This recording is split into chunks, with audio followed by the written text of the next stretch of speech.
Chairwoman Lofgren, Chair Scanlon, Ranking Member McClintock, distinguished members of the subcommittee, thank you for allowing me the opportunity to discuss the consequences of immigrant physicians in the U.S. healthcare system. The United States is facing a doctor shortage. However, it is a shortage of our own making.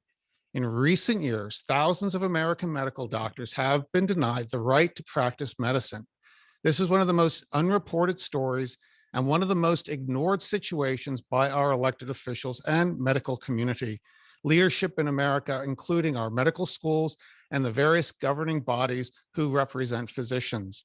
In 2018, Progressives for Immigration Reform started the Doctors Without Jobs Project to build awareness of the number of U.S. citizen doctors graduating from medical schools who were not matching to residency positions each year, while foreign-trained physicians were. This encouraged more doctors to advocate for themselves and push back against graduate medical education profiteers. The match is the mechanism by which medical school graduates move into medical residencies at teaching hospitals. It is a process managed by the National Residence Matching Program. Please understand that without a medical residency, a doctor cannot practice medicine, and a residency may require 3 to 7 years to complete, depending on the specialty. Each year, over 7,000 U.S. citizens and lawful permanent resident medical graduate physicians, which includes seniors and prior year graduates, do not match for a medical residency. All of whom are qualified, ready, and willing doctors who have been sidelined and are waiting to serve their communities now. A situation we worked to draw attention to at the start of the pandemic so that they might be deployed. Our call went unanswered. There is much more to this story that should concern the subcommittee. In 2021, over 4,000 non-citizen foreign-trained physicians received residencies in the U.S. This is an enormous increase from 10 years prior, where 2,700 foreign-trained physicians received residencies.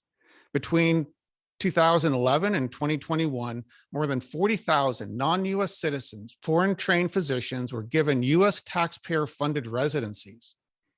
Each residency costs taxpayers $150,000 a year. So we are subsidizing foreign doctors.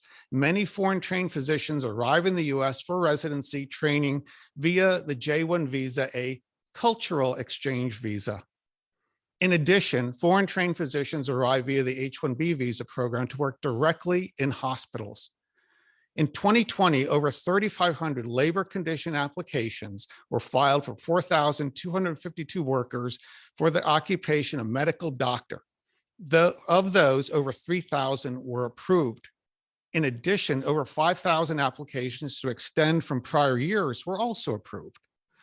Every country prioritizes its citizens. Canada, the last holdout, has changed its policy to prioritize Canadian citizens and permanent legal residents a couple years ago. Failure to prioritize Americans is emblematic of our medical establishment preferring to import foreign healthcare workers instead of making necessary investments that would broaden medical education and improve our healthcare delivery infrastructure. This doesn't just cause problems here at home. A 2020 Migration Policy Institute article titled "Global Demand for Medical Professionals Drives Indians Abroad Despite Acute Domestic Healthcare Worker Shortages" describes the brain drain and the harm it does to India's healthcare system. The same can be said for countries in sub-Saharan Africa, where healthcare professionals are also lured to the US, UK, and Canada. A poor country's loss is a rich country's gain. The estimated financial benefit to the United States from luring physicians from sub-Saharan Africa is believed to be in and around $846 million. The sending countries lose about $2.1 billion from the investments made in their doctors who leave.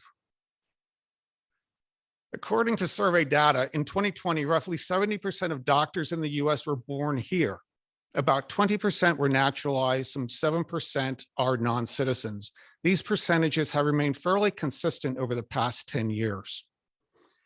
Every area of American endeavor has been impacted by relentless importation of foreign workers, starting with lower paying work seasonal hospitality workers, and then on to manufacturing, to technology workers, and now to doctors who have spent at least 8 years and hundreds of thousands of dollars to practice the healing arts, a very specialized profession, only to be sidelined and saddled with debt they are unlikely to be able to pay off if they can't practice medicine.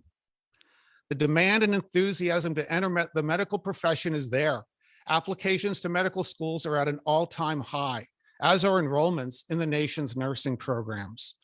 We have thousands of physicians in line waiting for residency training. We need more residency positions, and we must prioritize U.S. citizens and lawful permanent residents. Thank you for your time.